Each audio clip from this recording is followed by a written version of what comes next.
Good evening. This is CBC Windsor News. I'm Jason Vio. Katarina is off tonight. Thank you so much for watching. Tonight we'll take you to Windsor's Bright Lights Live in just a few minutes. The region's biggest holiday display returns in full force. Plus, a new audit questions the way the University of Windsor accepts international students, their lower graduation rates, and tracking where they go after school.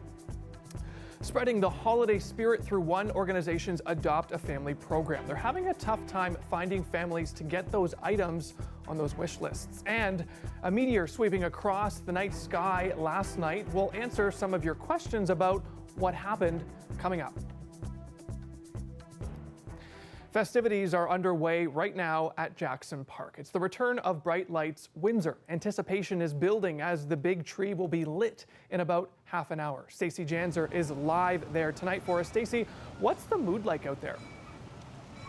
Well, Jason, it's beginning to look a lot like Christmas. You know I had to do it. There was a train that just took off with a bunch of kids. There's a lot of joy out here right now, a lot of families, a lot of young kids. This is the 5th year that Bright Lights has happened. You know, last year with COVID, it was a bit dampened. This year, the city says it is back in action. And later tonight, about 6:30, they'll be revealing that big tree that everyone always sees from the streets. This year's theme, though, take it all in. So come enjoy, look at all the lights. They're gorgeous. I know we're going to do a little zoom. You can see a little bit of what's going on behind me. There's a new section this year. It's dedicated to the late Queen Elizabeth II.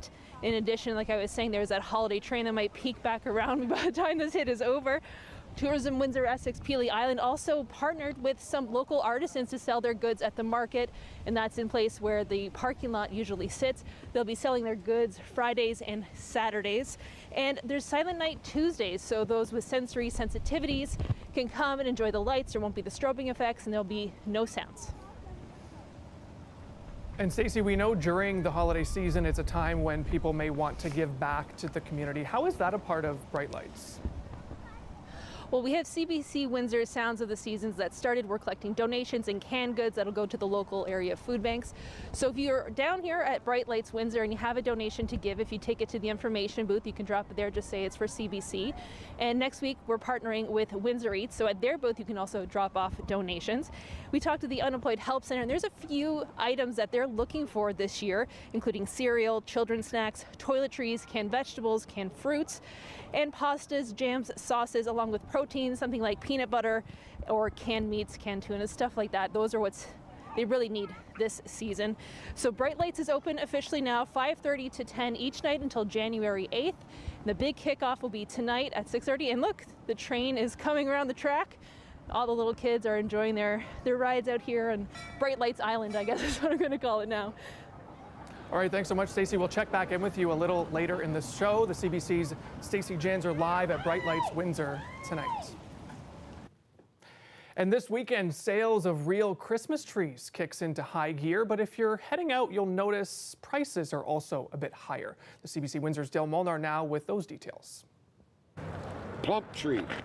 Thicker the stalk, the fatter they are. At Carrick's Garden Centre in LaSalle, the price of a 6 to 8 foot Fraser fir is $80, $10 more than last year. But the owner says he's trying to keep his prices down.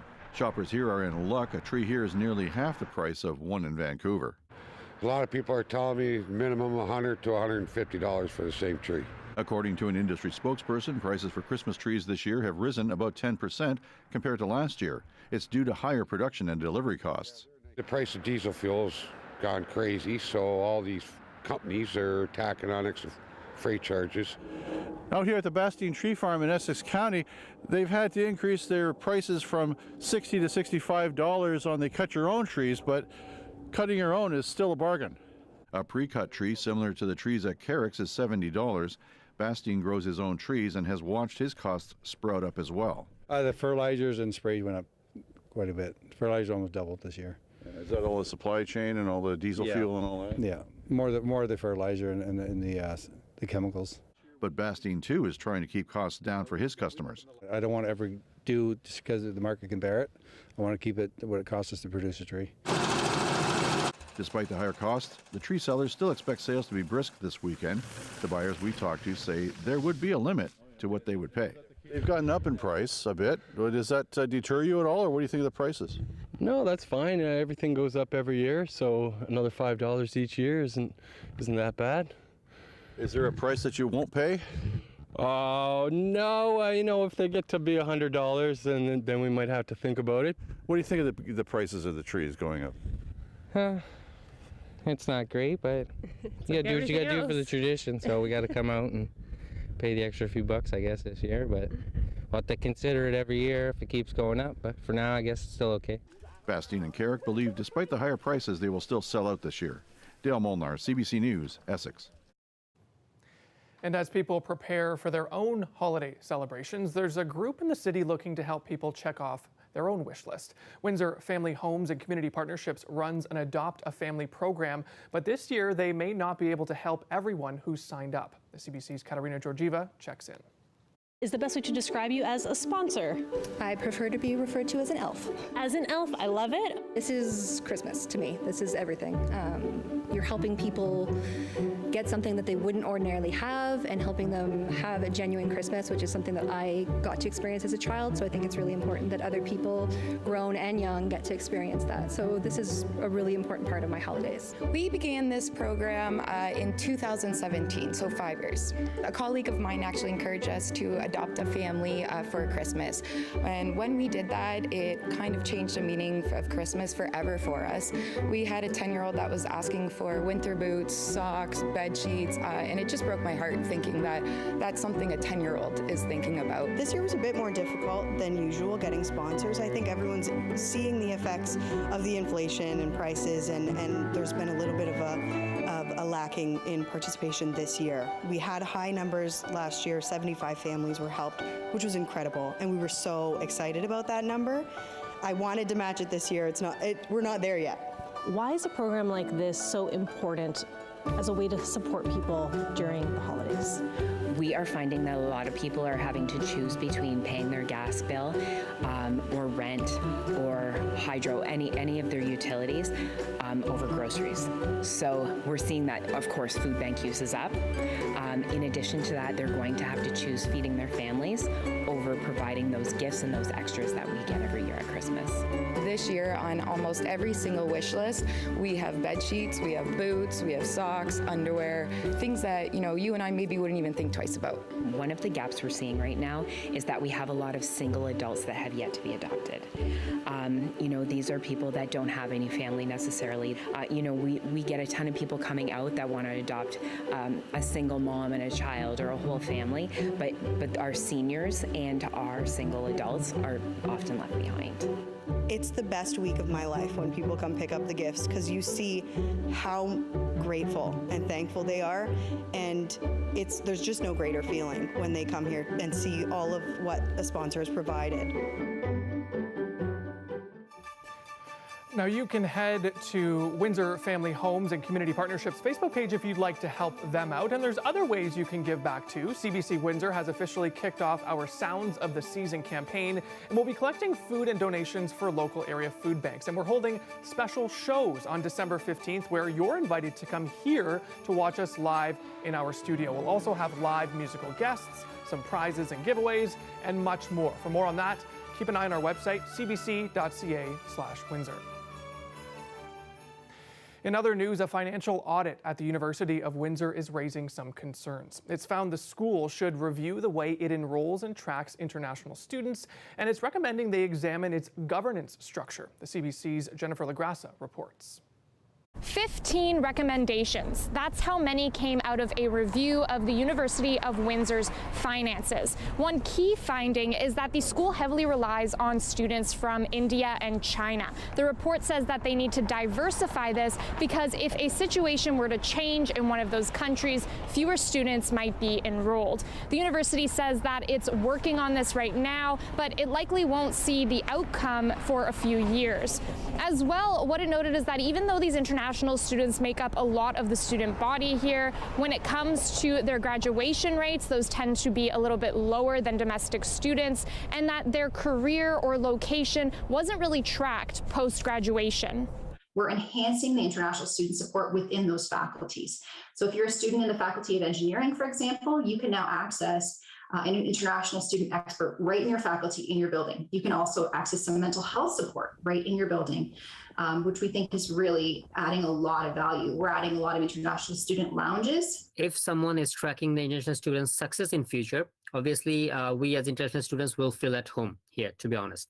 Because if the university is supporting you even after your graduation for finding jobs or maybe helping you in your future career, that really boosts your confidence a lot. The report also found that finance plans of big capital projects weren't always well presented to the board. For example, there wasn't a financial analysis done of the recently renovated law building, nor was there any plan about how a recently purchased downtown building would become profitable. Findings around better documentation with our board about the financial plans, as well as the qualitative benefits of capital projects and risk elements of capital projects is something we will take seriously. With respect to our transformation of the Windsor Law Building, that is a renovation project. And so historically, and very reasonably, we have not brought new revenue potential forward when it comes to renovation.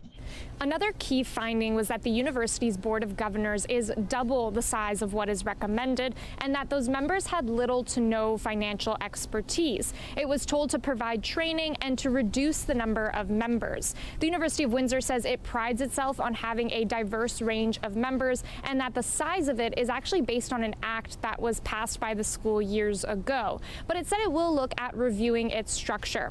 The school said it hopes to implement these recommendations within the next 2 to 5 years.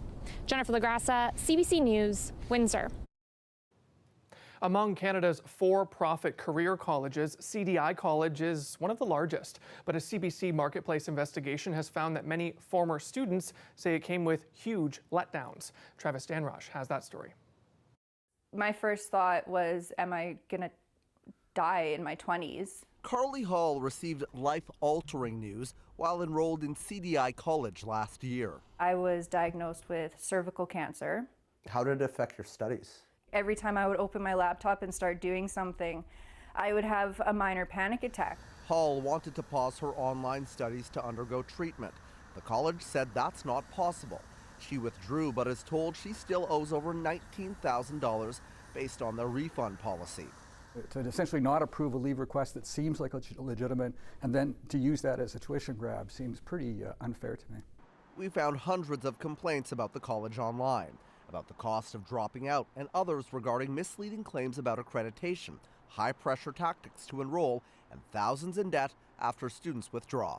What kind of employer was CDI? Horrible. Adam Pollock is a former admissions representative turned whistleblower. He says helping students get higher education wasn't the goal. Recruiting and locking in as many as possible was. The targets were minimal 2 enrollments a week. Okay, so how many calls are you making to try to... minimal 100 calls a day. What would happen to people who couldn't produce? They'd be fired. Marketplace has been investigating CDI College for months now. We have reached out to CDI multiple times for an interview with CEO Peter Chung or anyone from the college. However, they won't give us one. In the 90s, the state of California sued Chung and others over the operations of a private college Chung opened in that state. The allegations include misleading students. In 2012, Chung denied wrongdoing. For its part, CDI has not addressed the specific findings of CBC's investigation. In statements, they tell us employees may do things the company doesn't condone and say they're aware of issues and are always working to improve. Travis Danrosh, CBC News, Toronto. And you can watch the full investigation, Getting Schooled, Investigating CDI College. That's tonight at 8 p.m. right here on CBC TV and on CBC Gem. Windsor's unemployment rate is well above the national number. It's also one of the highest in Canada. Here's the comparison.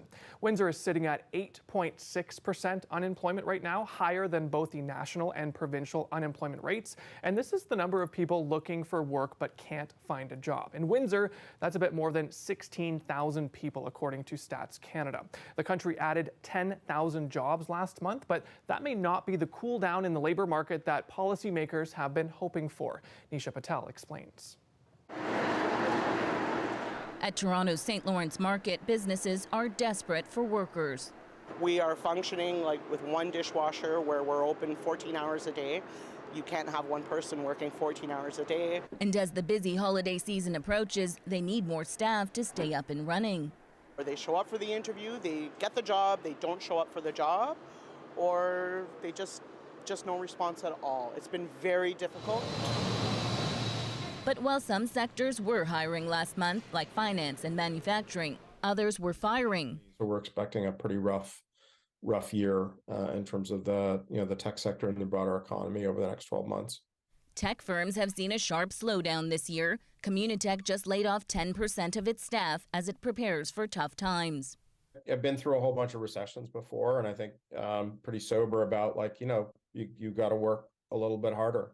But for those companies still trying to attract workers, many have to offer higher pay. Average hourly wages rose by 5.6% to more than $32 an hour in November compared to the same time a year ago. While many paychecks still aren't keeping up with the cost of living, it marks 6 months of wage gains that are above 5%, something policymakers are watching closely. The Bank of Canada is going to look at this labor market as still too tight, still too hot for its comfort. Steep wage gains and robust jobs growth came in south of the border, too, where U.S. employers added 263,000 jobs last month, despite the central bank's recent efforts to cool the economy with aggressive interest rate hikes. They've already raised rates a lot, and a lot of the impact of that on employment won't show up until we move further into 2023. So with a labor market that remains resilient, the pressure on central banks continues, with economists predicting interest rates will go up again next week. Nisha Patel, CBC News, Toronto.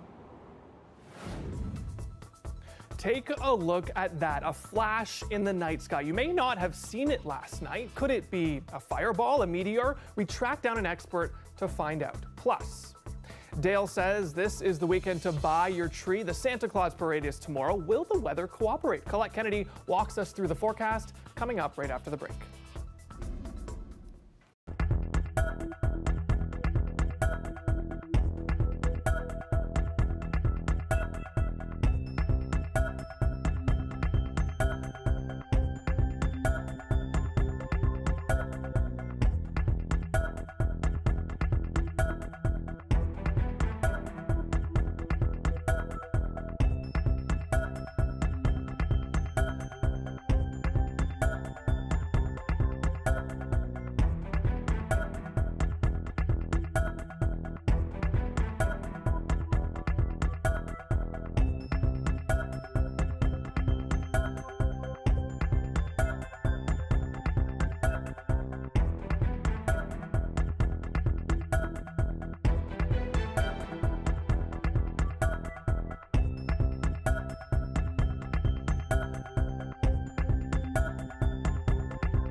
Let's take another look now at the sky. Some video we got from a person in Bell River. Take a look. You can see here a flash in the sky and a trailing light behind it. Hundreds of people reported seeing it across southwestern Ontario, and it happened around 7:30 last night, lasting a few seconds. Maybe you spotted it, maybe you didn't, but it wasn't just us. These videos are also across the United States. Some reports were made as far away as North Carolina.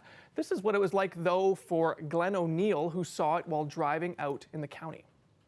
I just looked up because I was slowing down, and I looked up and I saw this round glow, but it was like white, and it was bigger than a star or an airplane. So I thought, well, that's weird, and it was moving a little quickly. And all of a sudden, then I saw a tail of it, and it has looked like flames in the back of it. So I thought, wow, I just saw a meteorite. It wasn't just a shooting star. So I've never seen anything like that before, so it was pretty wild. So what is this thing? According to an expert at the American Meteor Society, this was a sporadic meteor, not a comet or part of a meteor shower. This would be something that came from an asteroid belt. No reports of where or if this thing landed on Earth, but certainly really neat to see. And Colette Kennedy joins us now for a live look at weather. Colette, I didn't spot it. I didn't know it's on its way, but a lot of people did. I'm glad we captured it. Pretty cool to see, though, and watching it back. Yeah, that imagery is just awesome. It is very cool. And when you know what it is, it's even cooler, right? Mm-hmm. Cool, not what our temperatures are. How about that for a segue? We're looking at mild readings here as a warm front has pushed through. A few little showers along that front, but moving those temperatures up, they'll continue to be steady or rising through the overnight hours. So we should get to 9, maybe 10 degrees as we go into tomorrow morning. The winds aren't terribly strong yet. These are the sustained. They're starting to get gustier, over 40 kilometers an hour, but they'll get much stronger still. And as those increase, we could be seeing some of these wind gusts over 80 or even 90 kilometers an hour. So it stays mild weather from the south to southwest, but as we have that cold front that's going to go through tomorrow too, it does mean then the temperatures will be falling as we head through the day on Saturday. It's going to move pretty quickly, so I think we could even get to some sunny breaks after the rain pushes through. So the special weather statement has been upgraded to a wind warning now for all of southwestern Ontario. It extends well into across eastern Ontario, by the way. There's a look at, that's just a little bit of that light activity along the warm front. Then we get kind of a pocket of dry air, and then we'll see another round of some showers coming in this evening. But then we get another break through the overnight, and then more rain, kind of more organized, develops, and we'll be moving through early on your Saturday. So even though we'll see things drying out, it's not going to be a very pleasant day with those strong winds to deal with.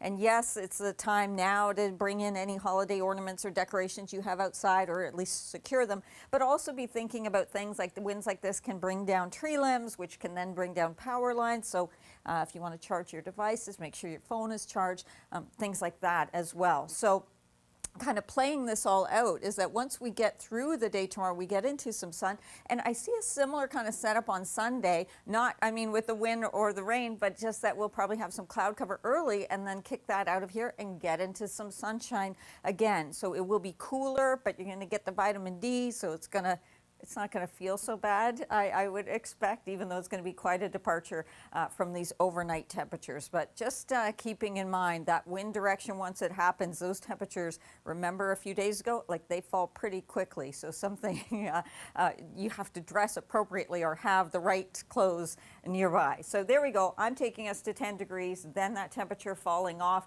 I've got the clearing each day as we go into the afternoon hours, although it will be wet Saturday morning. And then Sunday's high, just 3, -5 Sunday morning, -3 as we go into Monday morning. And then Monday, we're going to see a directional change again with those winds, and we'll come up and we'll have another system run through here. So every few days we're seeing one, but this one very similar to what we just had a couple days ago. Okay, Colette, and a lot of holiday spirit in our region this weekend. We have the Santa Claus Parade tomorrow night, bright lights kicking off tonight and running for weeks to come. So it sounds like if they're going out tomorrow, hold on to your toque. Yeah, and the thing is, by tomorrow later in the day, those winds will be backing off, so we will get into some improving conditions. Okay, thanks so much. You're welcome. Still to come here on CBC Windsor News, we'll take you right back to Bright Lights Festival as we check in with Stacey Janzer and get closer to that big tree lighting up. That's coming up next.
free.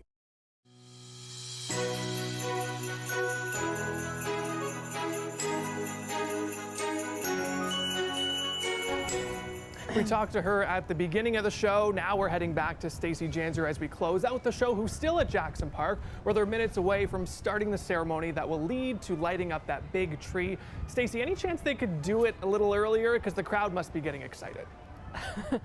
Oh, the crowd is excited. It's almost like a scene from Elf. There's children all around saying Santa's coming to town, waiting for this tree to be lit up. I even saw the man himself. Santa gave me a wave earlier in the day.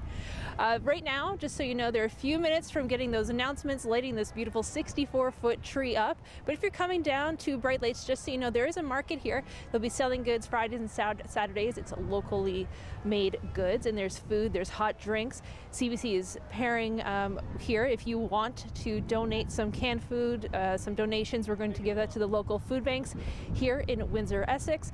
Next week, we're going to pair with Windsor Eats at their booth. So if you have any canned goods, we would love to take them and give them to some of the people here in Windsor, Essex that need it the most.